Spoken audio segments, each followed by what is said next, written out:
Hello and welcome to the video. This is a quick video on this new camera from Caddx. This is the new Polar HD camera, not a replacement for the Nebula Pro, which I'm very pleased to hear about. The Nebula Pro is one of my favorite cameras for the DJI HD FPV system. This has a couple of things that it does in a different way to the Nebula Pro.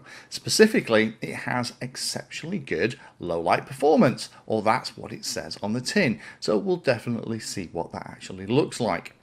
Now, all of the specs are actually on the website, so you can go and have a read, but I thought what I'd do is very quickly summarize the differences between this Polar camera and the Nebula Pro.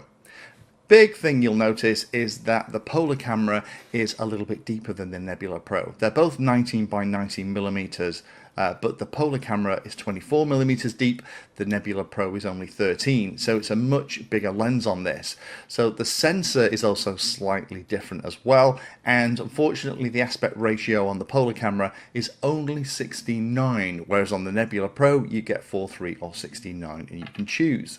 The big headline on this is the minimum illumination is 0.00003 lux. That's very low. So it will perform better in low light conditions. So if you're flying in dusk or flying in street light conditions, this is going to give you a better picture than some of the other cameras. Resolution is 720p. Latency listed about 32 milliseconds. That is just a little bit more than the Nebula Pro. Frame rate, however, is only 60 frames per second rather than 120 for the Nebula Pro, and the field of view has increased on this Polar camera. It's now 162 degrees versus the 150 degrees for the Nebula Pro. Aperture of the lens is a 1.6 on the Polar camera versus the 2.1 standard on the Nebula Pro, and it's a little bit heavier. I'm guessing a lot of that is actually in the lens. This is a 9-gram camera versus the 6-gram for the Nebula Pro. The other big headline is the saturation and brightness is adjustable on the Polar camera, but that's via an optional joystick, and you also have to solder an extra little cable on the back too. So let me show you some footage that I've managed to record in the time that I've had the camera. In the daytime, the performance is good. The footage is from a bright but overcast day installed onto that little quadcopter. Now, I prefer the color saturation turned down a little bit and the contrast up a little bit, as this image does feel a little bit washed out. And there is a little bit of that pixelation and blur in the sides of the image. It seems to happen more in the goggles than it does in the DVR, but you can pick that up.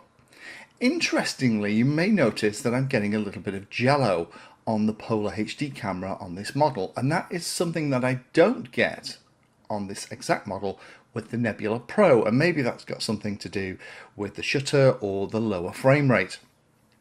But it feels to me like it's better than the Nebula Nano, but it's not quite Nebula Pro levels of performance in daylight. Switching over to nighttime, I haven't had an opportunity to fly it in nighttime, but I thought I'd take these shots out the back. Now, it is pretty dark. This is a good hour and 20 minutes after sunset. I thought it would be a good test.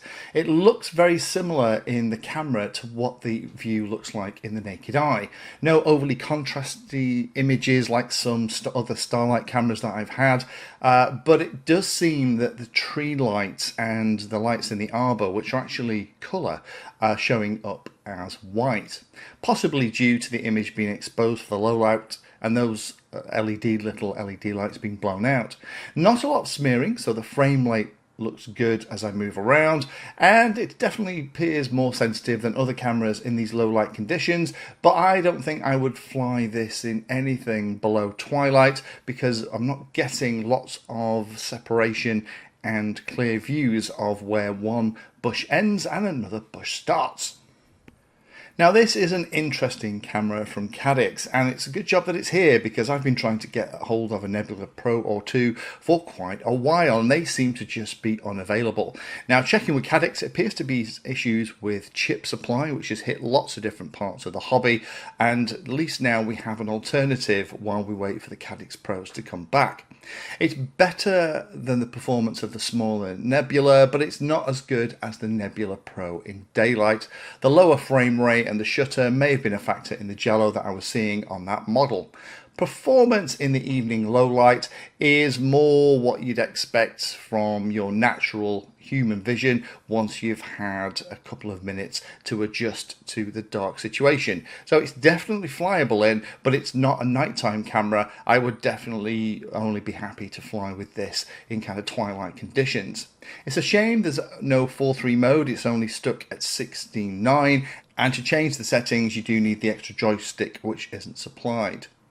As I fly in the daytime, I won't be replacing any of my Nebula Pros with this, but if you want a camera that can perform in the light and in lower lights too, then this is something that you can get at the moment.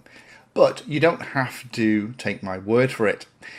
There is a giveaway. Now I need to say a massive thank you to Caddx for offering this. These two cameras are going to be shipped from Caddx directly.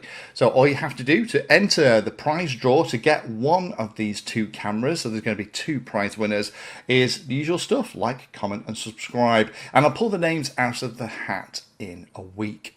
So best of luck to everybody, and I'll see you in about a week. I'll draw the names using a random comment picker to find who else can have a go at this new camera. Thank you for spending your time today watching that video. You can find me in all the usual places on social media, and if you're trying to learn about a subject, then check out the playlist. All of my videos are organized into easy to follow playlists that, if you're trying to learn a topic, will take you from the basics right the way through to some pretty advanced stuff.